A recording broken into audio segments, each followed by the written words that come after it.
kuna mtu anapata tu maradhi, anakuwa na wasiwasi, yale maradhi yenyewe inakuwa sio maradhi, ule wasiwasi wake ndio unakuwa maradhi makubwa kuliko yale maradhi yaliokuwa nayo. Lakini Mwenyezi Mungu ameficha ukurasa huu wa ghaibu. Hakuna anayejua siku yake ya kufa, inatokea tu Mwenyezi Mungu mwenyewe pekee yake. Hata malaika hawajui.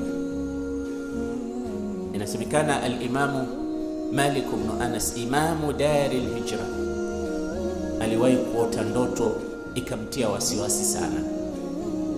Ndoto alimuota malakul maut Israel katika ndoto yake.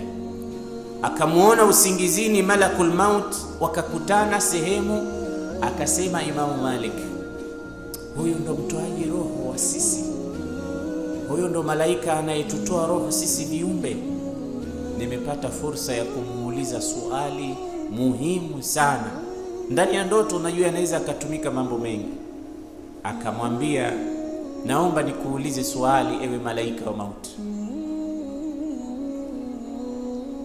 Mimi Malik ibn Anas, kam baqiya min umri, nimebakisha siku ngapi kuondoka duniani uje uchukue roho yangu?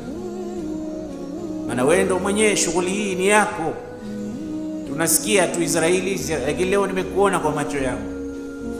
Ni golden chance ya mimi kujua nimebakisha muda gani, kama ni kusali sana, ni kufanya ibada kwa wingi, ni kujikurubisha zaidi kwa Allah siku zangu za mwisho, ili nipate kuwa na husnul khatima, mwisho mwema.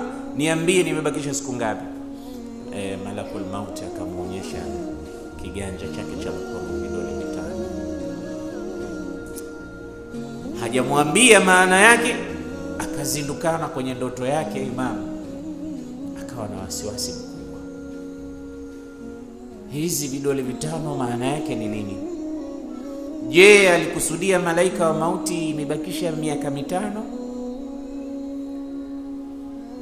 Pengine sio miaka mitano, labda amekusudia imebakia miezi mitano.